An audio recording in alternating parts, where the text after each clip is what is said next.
At 17:31 hours on November 4th, 1944, Squadron Leader Brance Burbridge climbed into his Mosquito night fighter at RAF Swanington as German radar emissions lit up his navigator's screen across occupied Europe. 23 years old, the former conscientious objector had flown 47 combat missions in 8 months. Bomber Command had lost 217 heavy bombers to German night fighters in October alone. Flight Lieutenant Bill Skelton settled into the navigator's seat beside him. The radar operator adjusted his serrate detector. A converted AI Mark IV radar, it picked up transmissions from German Liechtenstein sets at ranges up to 80 miles. But tonight, the device showed something different. Multiple contacts, more than Skelton had seen in weeks. The problem had grown worse since September. German night fighters were merging into RAF bomber streams undetected. They'd positioned themselves beneath Lancasters and Halifaxes, using upward-firing cannons called Schrage music. The bomber crews never saw what killed them. In the Battle of Berlin, Bomber Command lost 574 aircraft. Most fell to night fighters. Ground crews at Swanington knew the statistics. Every night, they watched Mosquitoes take off. Some didn't return. Number 100 Group had formed specifically to counter this threat.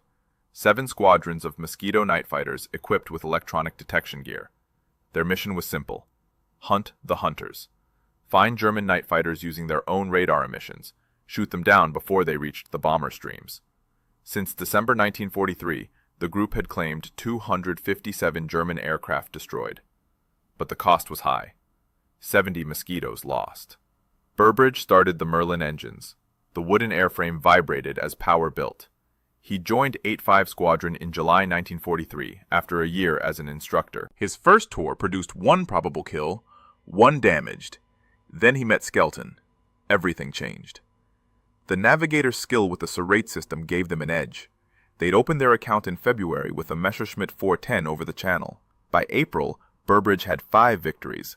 By October, 14. Tonight, they were flying a high-level intruder patrol southeast of Cologne. The briefing had been clear. Bomber Command was hitting Bochum. German night fighters would scramble from bases across the Ruhr: Bonn Hungelar, Gütersloh, Cologne-Bonn. When they did, Mosquitoes would be waiting. Will Burbridge's tactics work tonight? Please hit the like button. It helps us share these untold war stories. And subscribe for more. Back to Burbridge. The Mosquito lifted off at 17:31. They crossed the English coast at 1,800 feet, descended to avoid coastal radar, then climbed to 15,000 feet over Belgium. Skelton watched his screens. The AI Mark X gave forward coverage out to 8 miles. The serrate detector scanned for enemy radar. Ahead, somewhere in the darkness over Germany, German night fighters were taking off. Pilots who'd survived dozens of missions. Men with 10, 20, 30 kills. They had altitude advantage. They had numbers. They had experience hunting bombers. But tonight, for the first time, they were the prey.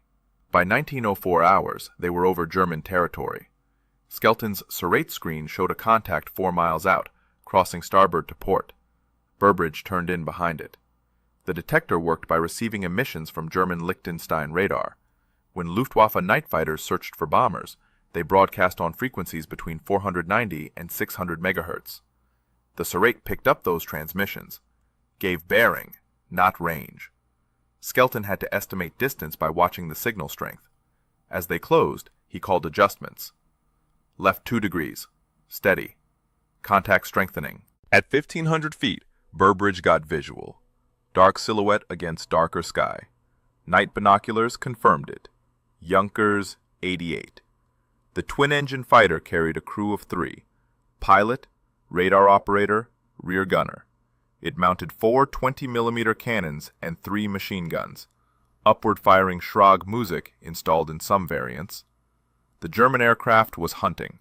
Its Liechtenstein SN-2 radar swept the sky ahead, searching for bomber returns. The crew had no idea a Mosquito sat on their tail. Their radar looked forward, not behind. The Luftwaffe had learned about Sarada in September 1943, when 141 Squadron started operations. German High Command issued warnings, ordered night fighters to limit radar use. But with bomber streams filling the sky, they had no choice. Without radar, they were blind. Burbridge closed to 1,000 feet. The Junkers held steady course, flying west. Still searching, still unaware. He armed the 4 Hispano cannons mounted in the Mosquito's belly. Each gun held 175 rounds, total of 700. But ammunition discipline mattered. Long bursts, wasted shots, drew attention. Short, precise bursts, that was the doctrine. At 800 feet, the Junkers began a gentle turn. Skelton adjusted heading. They stayed behind, matched the turn. The German pilot was following directions from ground control. Bomber Command's main force was still 20 minutes from target. Night fighters were positioning early, setting up patrol lines. Burbridge closed to 400 feet. Through the gun sight, he could see the Junkers clearly now. Dark crosses on the fuselage. The aircraft's exhausts glowed faint red. He placed the sight on the port engine. His philosophy had been consistent since February. Aim for engines, not cockpit. Give the crew a chance. Skelton knew this, never questioned it. They'd discussed it once. Both were Christians. Both wanted to stop the killing machine. Not necessarily kill the men. The Junkers maintained course. Burbridge's finger moved to the trigger. 3-second burst. That was the plan. Hit the engine, watch for results, adjust if needed. Then Skelton's voice came through the intercom. Contact. New contact. Range 2 miles. Crossing left to right. Bearing similar to their own. Close. Too close. Another German night fighter. Hunting the same area. The sky that seemed empty seconds ago was suddenly crowded. Burbridge made a decision in 2 seconds. First target, first. He pressed the trigger. 4 Hispano cannons fired. Tracer rounds arced toward the Junkers. The burst lasted 3 seconds. Exactly as planned. Shells tore into the port engine. Fire erupted immediately. Orange flames streamed back from the nacelle. The Junkers rolled hard right, diving away. Burbridge pulled up sharply to avoid debris. Skelton confirmed the kill at 19:06 hours. The Junkers disappeared from visual at 3,000 feet, trailing fire. They didn't see it hit the ground. But German records later showed a Junkers 88G from Nachtjagdgeschwader 1 crashed near the patrol area that night. Pilot bailed out. Radar operator and gunner killed. No time to watch. Skelton's second contact was closing. Range, 1 mile now. Burbridge turned northwest, searching. The Serrate detector gave bearing, but the signal was weak, intermittent.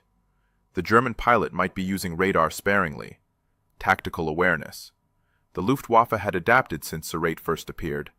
Some crews ran silent until the last moment. Others shut down between sweeps.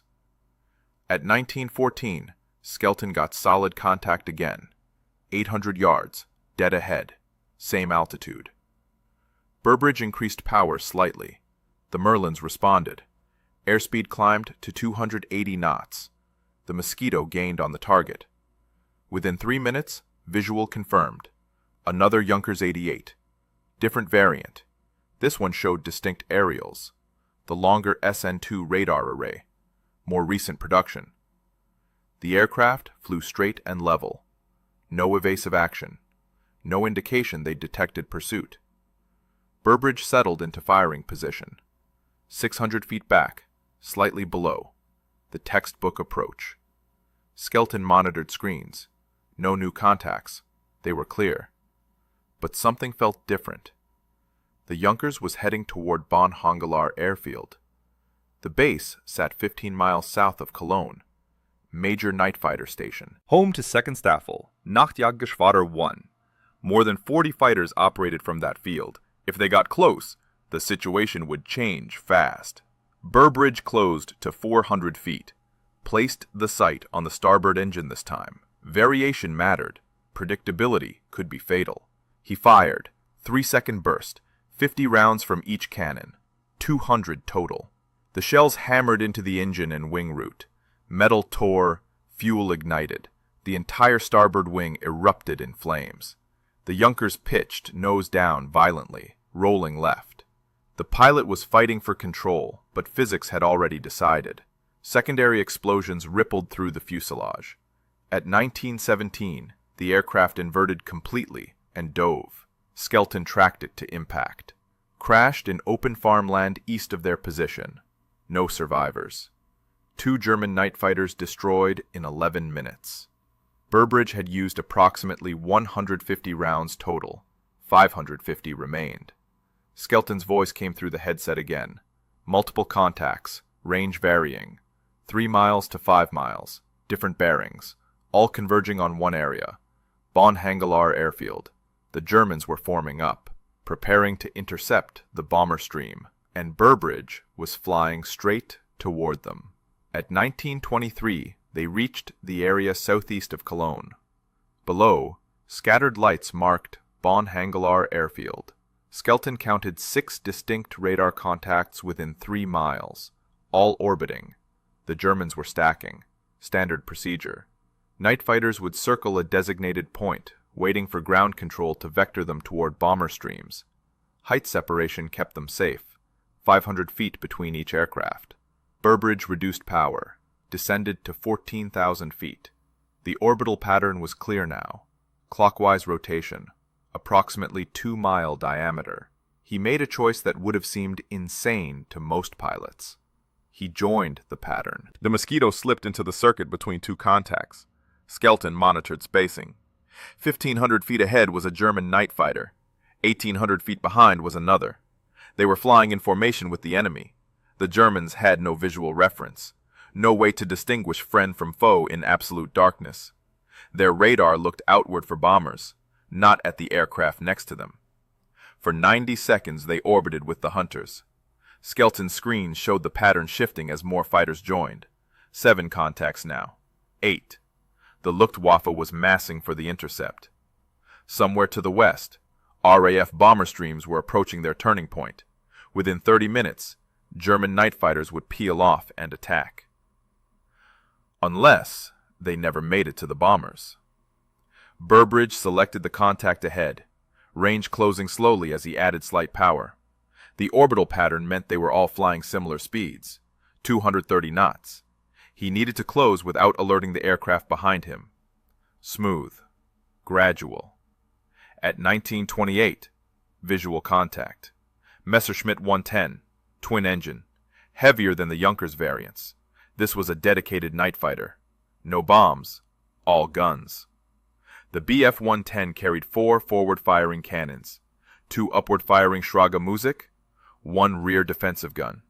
Crew of 3. It was the Luftwaffe's primary night interceptor since 1940. Experienced pilots preferred it. More stable gun platform than the Junkers. Burbridge closed to 500 feet. The Messerschmitt held position in the orbit. Perfect spacing. Professional flying. This crew knew what they were doing, which meant they were dangerous. Had to be eliminated before they reached the bomber stream. At 400 feet, he could see the aircraft clearly through the gun sight. The twin tail booms, the glazed nose for the radar operator, exhaust stacks glowing. He aimed for the port engine. Fired. 3 seconds. The cannons hammered. Tracer rounds streaked forward. Hits. Immediate. The port engine exploded. Fuel spray ignited across the wing. The Messerschmitt rolled violently left, dropping out of the pattern. Burbridge pulled up and right, staying clear of the formation. The burning fighter fell away, spiraling. It impacted at 1930. German records confirm Bf-110 from 2nd Staffel NJG-1 crashed at Bonn Hangelar. Pilot killed, 2 crew bailed out. 3 German night fighters destroyed in 27 minutes. But the formation knew now. Skelton's screen showed the pattern breaking, aircraft scattering. Ground control was transmitting warnings. Intruder in the area. All fighters take evasive action. The element of surprise was gone, and they were still over enemy territory, with hostile fighters all around them. 1 contact wasn't running. 1 contact was turning toward them. Skelton called the contact. Range 1,200 yards, closing fast. Bearing 090.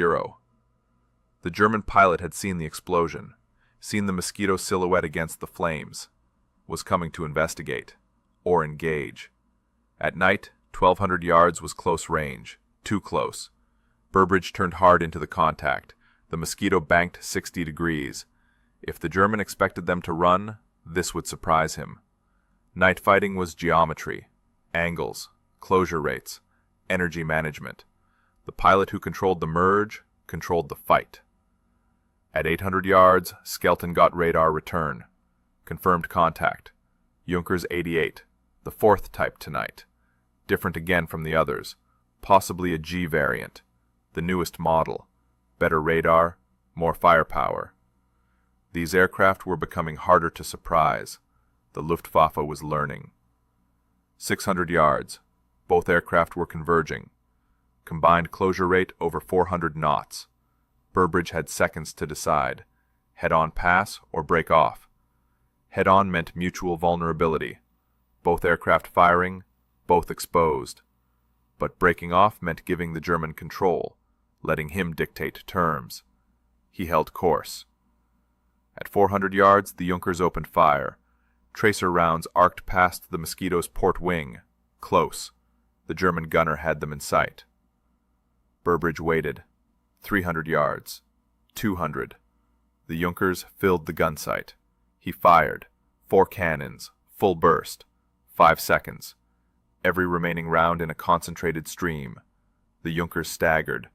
Multiple hits across the nose and cockpit. The glazed bombardier position shattered. One engine caught fire, then the other.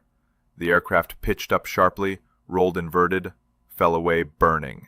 Impact at 1940. German records show Junkers 88G from 9th Staffel, NJG-1, crashed near the Rhine. All crew killed. 4 German night fighters destroyed in 37 minutes. Burbridge had fired 200 rounds on the 4th target. Total expenditure for the night. Approximately 400 rounds. 300 remained, but they were spread across 4 magazines. Not enough for sustained engagement. Skelton reported clear scopes. No immediate contacts. The other German fighters had scattered after the warnings. Some were landing. Others, repositioning. The orbital pattern was broken. For now, the immediate threat was reduced. But fuel state was becoming critical. They'd been airborne over 2 hours. The Mosquito carried enough for approximately 4 hours total, but operating over Germany meant reserves. Burbridge turned northwest, heading for home. Behind them, 4 German night fighters burned on German soil. 4 crews who would never intercept another bomber. 4 aircraft that would never kill another Lancaster crew. The mathematics were simple, brutal, necessary. As they crossed back over Belgium, Skelton made notes for the combat report. Times, locations, aircraft types, ammunition expended. It was 1952. They'd be back at Swanington by 2100 hours if weather held. But something bothered Skelton. The detector showed intermittent returns behind them. Weak signals. Could be friendly, could be enemy. At this range, over 2 miles, identification was uncertain. They were exhausted, low on ammunition, heading home. The logical choice was to maintain course, get out of enemy airspace, land safely, report success. But the signal was growing stronger. The signal strengthened. Range under 2 miles. Skelton refined the bearing. It was tracking them. Matching their course change when they turned northwest. Either extremely disciplined friendly escort or German night fighter looking for revenge. At night, over occupied territory, assumptions killed. Burbridge reduced altitude to 12,000 feet, descended into cloud layer. The Mosquito disappeared into gray darkness. No visual reference. Flying on instruments. If the contact was using radar, clouds provided no protection. But if it was visual pursuit, they'd lost him. 3 minutes in cloud. Skelton watched his screens. The contact faded. Range opening. Whoever it was had lost them or broken off. They climbed back to 13,000 feet, emerged into clear air. Stars overhead, scattered clouds below. The Dutch coast was 40 miles ahead. At 20:08, they crossed the enemy coastline. Flak batteries at IJmuiden opened fire, but the Mosquito was too high, too fast. Black puffs burst below them. They were clear. Over the North Sea now. Friendly territory in 20 minutes. Skelton ran systems check. Fuel showed 200 gallons, enough for another hour if needed. Hydraulics normal. Engines normal. No damage from the engagement. The Mosquito had performed perfectly. 4 targets, 4 kills, 0 hits taken. The wooden airframe's advantage was speed and maneuverability. They'd used both tonight. Burbridge's hands were steady on the controls, but his mind was processing. 4 German night fighters in 37 minutes. Most crews got 1 victory per tour. Some never got any. They'd destroyed 4 in a single sortie. The implications were significant for the squadron, for the group, for Bomber Command. But he also knew the cost. 4 German pilots dead, others wounded, families who would receive telegrams. He'd aimed for engines where possible, but the 4th engagement had been different. Head on. No choice. The reality of war was unavoidable. Stop the machine. Save the bomber crews. That was the mission. At 2021, the English coast appeared ahead. Norfolk. RAF Swanington sat 15 miles inland. They'd been airborne 2 hours, 50 minutes. Skelton radioed tower. Mosquito returning. 4 victories claimed. Permission to land. The controller's voice came back immediately. Cleared straight in. Runway 27. Wind light. Weather clear. The airfield lights showed at 2028. Burbridge entered the pattern. Reduced power. Extended flaps. Landing gear down. 3 green lights confirmed. The Mosquito settled onto the runway at 20:32 hours. Smooth touchdown. They rolled out, turned onto the taxiway, proceeded to dispersal. Ground crew were waiting. Always waiting. They counted aircraft out, counted them back. Tonight, 1 Mosquito returned with extraordinary news. The crew chief approached as engines shut down. 4 kills. The word spread immediately through the ground personnel. 4 in 1 night. No one had done that. Burbridge and Skelton climbed out, filled out initial combat reports. Times, positions, aircraft types, ammunition used. The intelligence officer would debrief them fully tomorrow, get detailed accounts, correlate with German records eventually. But tonight, preliminary claims stood. 1 Bf-110 destroyed, 3 Ju-88s destroyed. Other Mosquitoes from 100 Group had scored that night. 3 Bf-110s total claimed across all squadrons. But Burbridge and Skelton's tally was unprecedented. What they didn't know was that this single mission would change everything. By November 5th, word reached Bomber Command headquarters. Air Chief Marshal Arthur Harris reviewed the report personally. 4 confirmed kills, single crew, single sortie, 200 rounds per kill average. The efficiency was remarkable. More importantly, the tactic worked. Serrate-equipped Mosquitoes could hunt German night fighters in their own airspace, disrupt their operations before they reached bomber streams. Within a week, 100 Group revised training protocols. Burbridge and Skelton were asked to brief other crews, explain the technique, how to join enemy formations undetected, when to engage, how to manage ammunition. The orbital pattern infiltration became doctrine. Other squadrons implemented it immediately. The impact showed in November's statistics. Bomber Command lost 152 aircraft that month, down from 217 in October. German night fighter effectiveness decreased 28%. 100 Group claimed 63 enemy aircraft destroyed. Burbridge and Skelton accounted for 7 of those. Their total stood at 17 by month's end. The Germans noticed. Luftwaffe High Command issued new directives. Night fighters were ordered to reduce radar use to minimum. Some crews refused, knowing it meant flying blind. Others complied, and their kill rates dropped. The Serrate system had created a tactical dilemma. Use radar and risk detection. Don't use radar and miss bombers entirely. By December, the phenomenon had a name. Mosquito Shrek. Mosquito Terror. German night fighter pilots reported constant fear during landing approaches. The most vulnerable moment, gear down, flaps extended, slow, low, no maneuverability. Mosquito intruders would orbit airfields for hours, waiting. When German fighters came home, exhausted after missions, the hunters struck. Burbridge and Skelton continued operations through December. On the 12th, they destroyed a Bf-110 and Ju-88 near Essen, December 23rd. Another Bf-110 near Koblenz. Their victory total reached 20 by year's end, one more than Group Captain John Cunningham. Cat's Eyes Cunningham, the legendary night fighter ace, Burbridge's former squadron commander. January 2nd, 1945, final mission. Southwest of Ludwigshafen, Bomber Command was attacking oil refineries. Burbridge and Skelton flew escort. At 22:15 hours, Skelton got contact. 4 miles, closing. Visual confirmed, Ju-88. Standard approach, 400 feet, 3-second burst. Port engine fire. The aircraft crashed. All crew killed. Victory number 21. The highest scoring British and Commonwealth night fighter partnership of the war, surpassing Cunningham's record.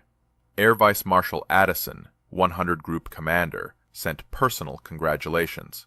Distinguished Service Order, bar added, for both men. But the real achievement wasn't the medals, wasn't the record. It was the mathematics. 21 German night fighters destroyed meant 21 crews that never reached bomber streams. Each German night fighter averaged 6 bomber kills per year. Simple multiplication.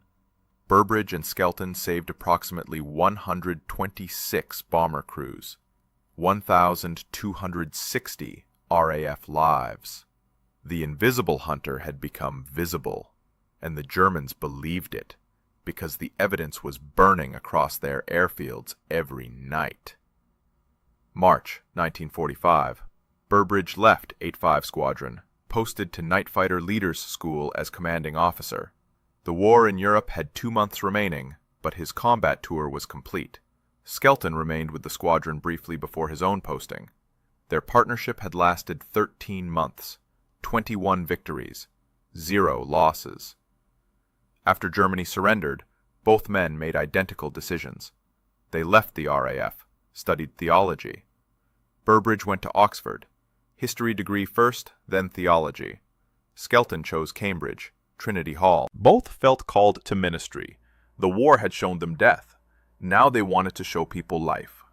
Burbridge joined Scripture Union in 1948. Youth ministry. He spent decades working with students. Holiday programs, sixth form courses, never spoke much about the war. When pressed, he'd say one thing. I aimed for engines, not cockpits. Wanted to stop the machine, not kill the men. His logbook stayed in a drawer. His medals in a box.